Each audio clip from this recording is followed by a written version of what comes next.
Yeah, there's a lot of like wives' tale like stories, but then I've heard like personal stories from my friends.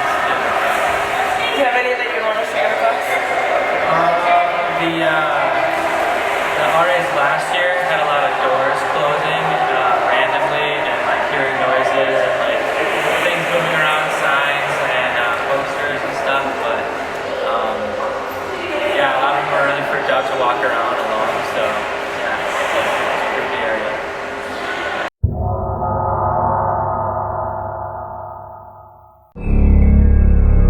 Alright, so have you personally experienced any like haunted like feelings or vibes in the building of Lords? Never like experienced feelings, but just like the way it looks, I think it's scary enough. Like the dark hallways at night and like the basement and stuff like that, but I've never actually felt like anything. The bathroom, some doors creak. It's really weird when you're in there alone. Open, close. And no one else will be in there? No. Heard that you should swim in the pool alone because you get dragged down. Okay, so I was in the bathroom one time, going to the bathroom, and someone walked in, and like I could hear them going to the bathroom, and I could hear the toilet paper pop, and then I like walked out, and all the stalls were open, no one was in there.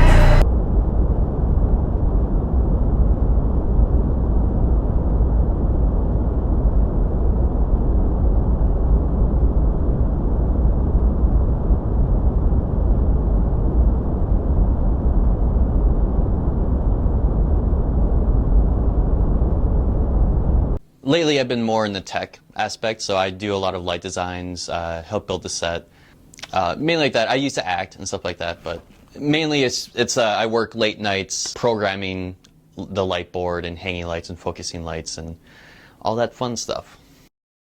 Christopher. What I know about Christopher, I've asked a couple of professors about Christopher and some things that students have said over the years. But basically, all I know about Christopher is that he was a student probably many years ago. I don't know specifically what time, probably back in maybe the 70s, 80s. It was a long time ago. And he had fell off a scaffolding or fell off the grid and died in the theater. And that's pretty much all that I know about Christopher. I don't know any details of like who he was, what he was doing, or anything like that. I just know that basically a student died, and now he haunts the PAC. There's a tradition that we have for every show. The stage manager of the show puts out a program and a candy bar for Christopher to eat the candy bar and read the program and enjoy the show.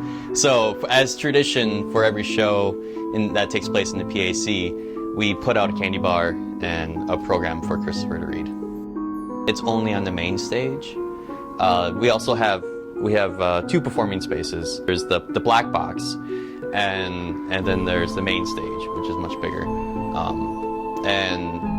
The main stage has the whole grid, and it has very tall all the lines and stuff like that, and all the battens. But as far as I know, nothing strange has ever happened to me or anybody else that I'm aware of in the black box. It's mainly just on the main stage. I did have an experience with Christopher. So I was working on, I believe it was Elephant's Graveyard, a show that took place a year ago from now.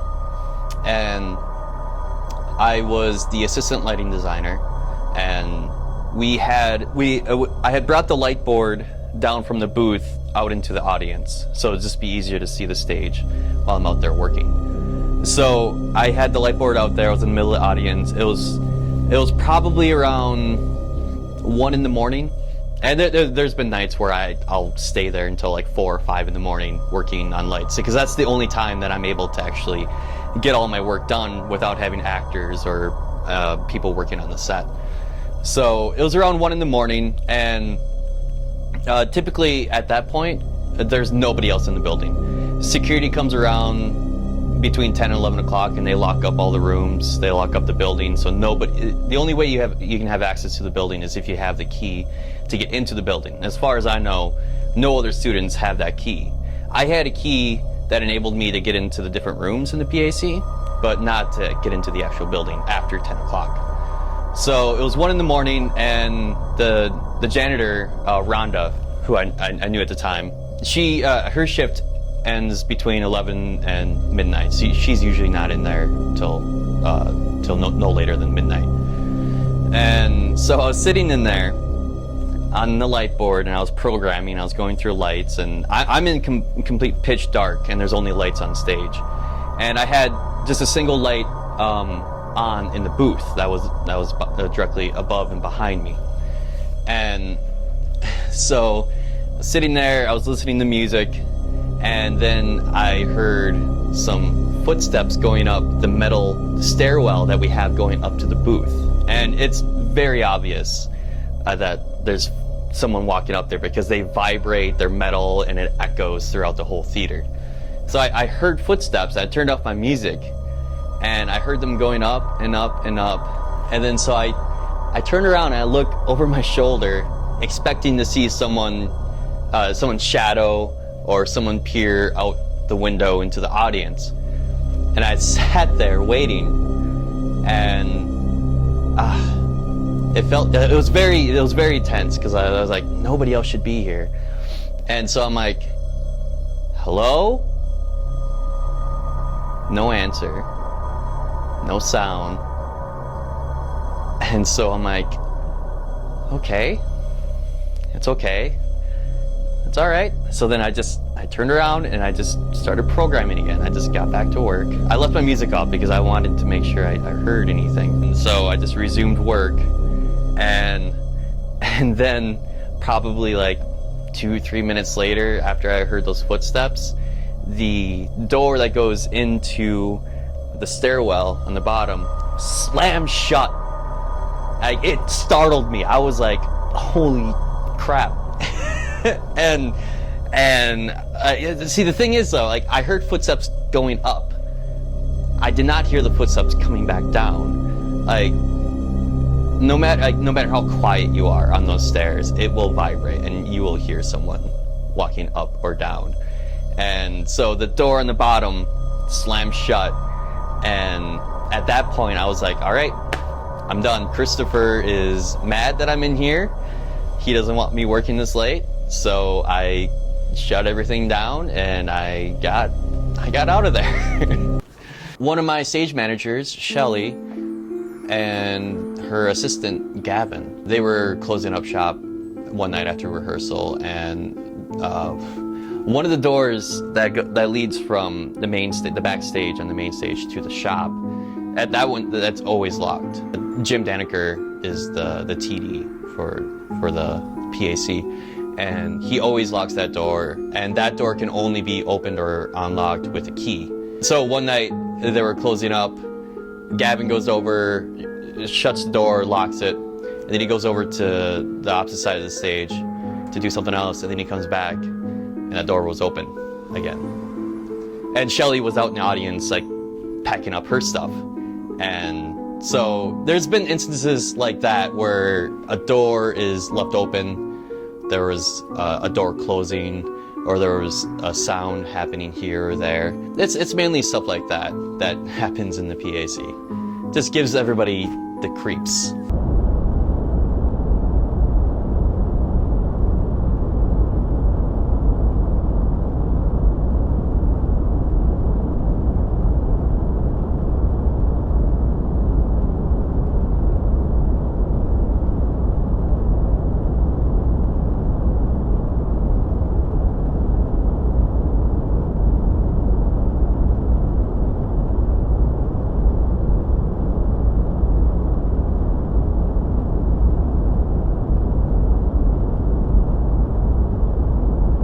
I lived on second floor of Lourdes. I've heard the story about the nun, the priest, and the baby. So apparently there was a priest that had an affair with a nun, and she got pregnant. And when she became pregnant, she wasn't allowed to keep the baby. So after she gave birth, he threw the baby down the elevator shaft, pushed her down the stairwell, and he hung himself in the church, which is now the pool. I lived in the stairwell, like off the stairwell, and nothing in our room ever stayed on the wall, ever, which is apparently supposed to be something of the nun falling down the stairs. And there was also a woman in white in the corner of our room one night. I lived in Lourdes, third floor.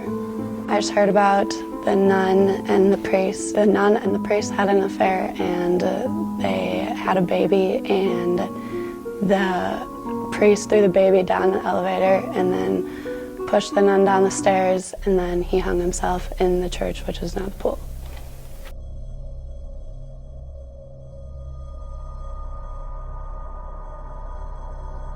Lived in Lourdes, and we had some paranormal experiences. We did Ouija boards multiple times on the 4th floor. Like 5 of them. Almost every time Yeah. we got to talk to someone. There was a 5-year-old, his mom, his brother, this girl, and another girl. We talked to one girl with a friend who was, what was she, beaten? I think she was like, I think the priest like raped her, and then she got pregnant, and then like she had the baby, I think, but she threw herself down the stairs on the north wing, which was where my room was. Yeah, we talked to her, and then our friend moved her on or something, because like the board was like strong and stuff, and then it got weaker when he like told her what happened to her, I guess, and then she was gone. But she didn't like us very much. That's okay. She did tell us where her grave was, though, because we were asking about the local cemeteries, and she told us it was the St. Mary's one, and then we were trying to figure out the location of where it was, and she was able to tell us, but we never. When we were doing the Ouija board, we noticed that our phones or any like laptops or electronics that we brought up there would the battery would drain significantly faster. And if the Ouija board was like kind of the spirits talking to us were kind of like slow and like slow moving, if we put a bunch of the power sources like near them, they like gained more energy and was able to communicate better. Sometimes the board would get stuck between like the letters A and Z, and it would just keep going back and forth until we asked like a different question, because I think it did that to questions it didn't want to answer. Mm-hmm. Most of the time it was, I don't want to say lighthearted, but like most of the time it was pretty not scary, I would say. And then there was one incident when we were talking to the little boy, and we were like, is there like a bad spirit somewhere in this building? And he said yes. And then we said, is it the priest? Because we heard about the story. And he said yes. And then we said, is the priest in this room? And he said yes. And that was kind of frightening. Kept going. I did. I sat out. Also, there was a kid ghost who told her jokes weren't very funny. I don't know if that's relevant, but that's also why she left. Over winter break, I left the Ouija board in my closet, which you're not supposed to do, but I did it anyway. And when I came back from winter break, there was like weird noises and whatever. It was fine though. My bedroom was on like right next to the stairwell that the girl who was attacked by the priest killed herself down. I think my room was haunted. I was like missing stuff a lot. Yeah, I have this like I have jewelry in a little bag, and I was gone for like, I went to class, and then I came back and like all my jewelry in the bag was like out of it, and that was weird. Our friend's room was she lived on one of the wings, so she was on the third floor, and there wasn't the 4th floor above her. You would always hear like footsteps, right? And like furniture moving like above her bedroom. Right above her bedroom, and there wasn't anything there. I had a scary experience in the shower once.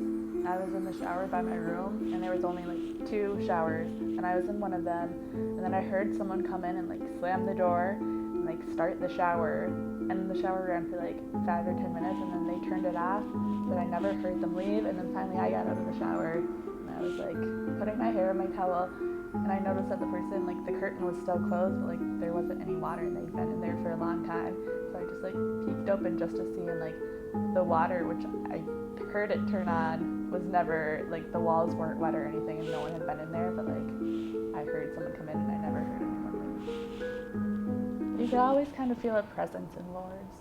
You always felt like there was someone else there.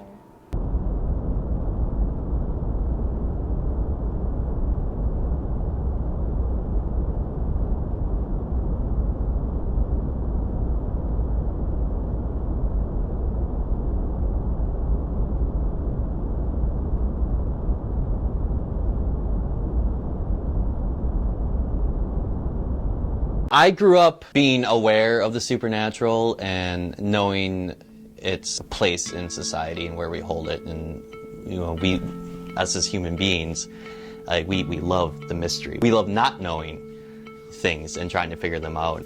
I think that there is something real to them, but I don't necessarily know if it's like the actual person or not. But I feel like there's something here. I've had experiences growing up as a kid with supernatural stuff. And I don't know if it was just me being a kid and seeing things, you know, my imagination going wild, which it definitely could possibly be. But there's something to it where it's like, where did I get that from? Like, I saw an actual ghost. Was that my imagination, or was that an actual ghost? I believe in ghosts. Yes, I believe in like supernatural, paranormal entities. Do I believe in ghosts? Yes and no. Like, we can never have 100% proof that ghosts exist, that supernatural things exist, because they're not, it's not, you can't grasp it, you can't touch it. And it's, we want to believe, and it's fun to believe, and it's scary to believe. And as long as you believing in something that's not causing anybody else harm or leading them astray, then yeah, by all means. I think that something might have happened here, but I don't think that that is exactly what happened, because that's kind of a long shot. I like to think that there is a spiritual part of human nature, not just human nature, but nature itself, that we're all connected in some spiritual way. I like to think that there is some sort of spiritual connection between people and people from the past, and you know, why stop there? People from the future, like time isn't linear, time is a circle. We can't quite grasp the time and the fourth dimension and what's beyond that. So the possibility of spirits, or what we call spirits or ghosts, them existing, like, yeah, like, why not? Possibilities are endless.